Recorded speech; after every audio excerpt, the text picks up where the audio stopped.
Good afternoon. Hello everybody. It's July 5th, 2016. Hope everyone had a safe and happy 4th of July. It's time to check out the garden. Looks like the strawberries, this might be a fail here, folks. I didn't mix it with normal dirt when I put this. It was pretty much just bagged cow manure, potting soil, and peat moss, and it looks like it's kind of not doing too well. Even the strawberries that we did get look kind of a little weird looking, but they might taste good. I'll try one later. So the basil's doing, not basil, oregano is growing again. Rosemary. Let's go into the greenhouse here.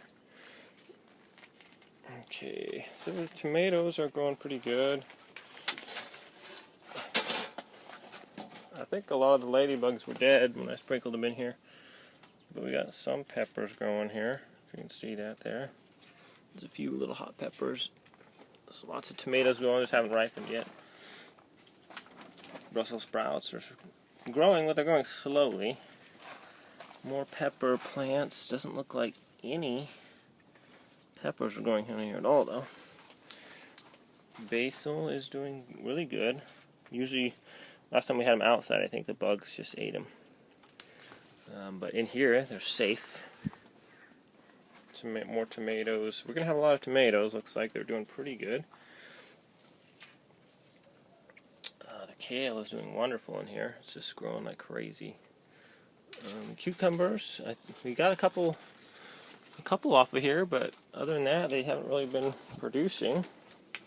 There's some flowers going on here, but I don't know.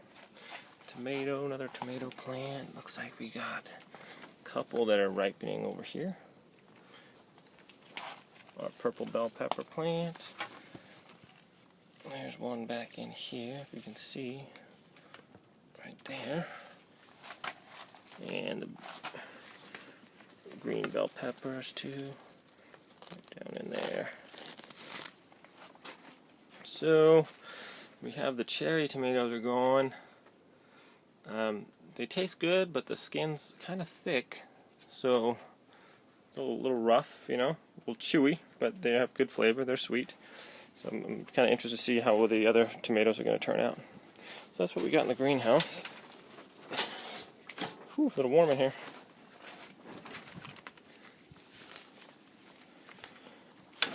Alright, so you can see that the zucchini is going good. The corn coming out the top there. Looks like it's doing great. Never grown corn before, so it's kind of a new experience. The sweet peas, snow peas, snap peas, one of the peas. They grew over the twine and stuff that had to hold them up, and so the wind blew and it kind of bent them over. So some of the branches, maybe that's attributing to the thinner beans, I don't know. But they're still good flavor. It's kind of time consuming to peel the stringy things off the sides here when we do that. But anyways, that's that. So you see, we got some lots of zucchini going in here. Here's a big guy right in here. There's more back in here. So a lot of the zucchini are doing good. There's another big guy right here. All kinds of zucchini. Looks like most of the zucchini are surviving, which is good. I think a couple years ago we had one plant and we just got pretty much more zucchini than we could shake a stick at. Right now we have 1, 2, 3, 4, like 5 zucchini plants, so lots of zucchinis. Here's some more. Yellow squash, a little different story. For some reason, as you can see on that one, just kind of, they're rotting for some reason. Pretty much all of them that we've had so far, the end starts rotting.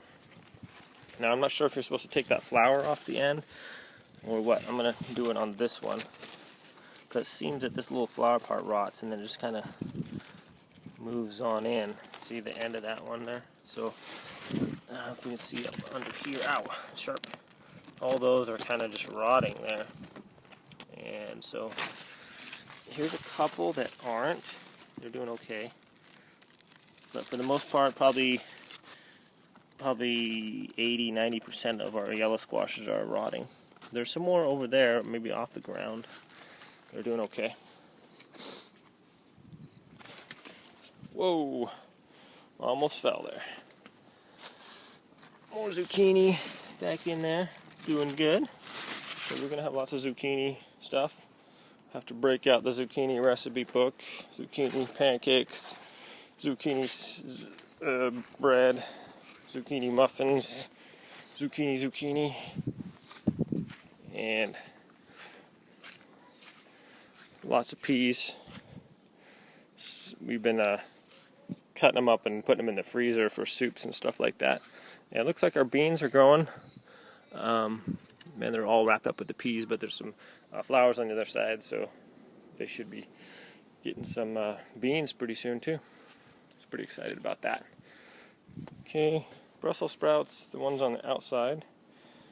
We had a ton of aphids, but I don't really see any now. But they're growing pretty slow. And there's our mint. I don't know if it's just restricted because I put them in these cinder blocks, so not a lot of soil, but maybe that's restricting their grow a little bit. But so here's the blueberry plant. This one's pretty much done. We cut it back after the last harvest. So, and this one, still quite a few. I don't think I showed you guys before. I did show you the cage, the bird cage I made. And to access it before, all the other sides are zip tied down to the PVC. But the front wasn't, and we were just pulling the front part back and like looping it over the top. An easier way to do that, if you do make one of these, is you can just roll the entire cage forward like this. And see that, I'll back up a little bit.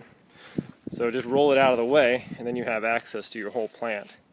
And then when we were done, we just simply roll it back up on top. So like that. You don't have to mess with the whole lift in the front and all that. Plus it's just easier. So I'll probably just zip tie off the front of those two. Adds a little bit of structural integrity to the whole frame as well. So yeah, a lot easier to do that. If you do make one of these, you can just roll it forward off your plant, access it real quick, and then roll it back. Raspberries. As it grows, we're just going to kind of loop it to the trellis there. And then I guess trim off the bottoms. And our strawberries, last but not least, doing pretty good. A lot better than the ones in the pipe I made. So, alright, that's about it for today, folks. Thanks for watching. And see you next time on the daily, semi-daily garden. Take care. Bye.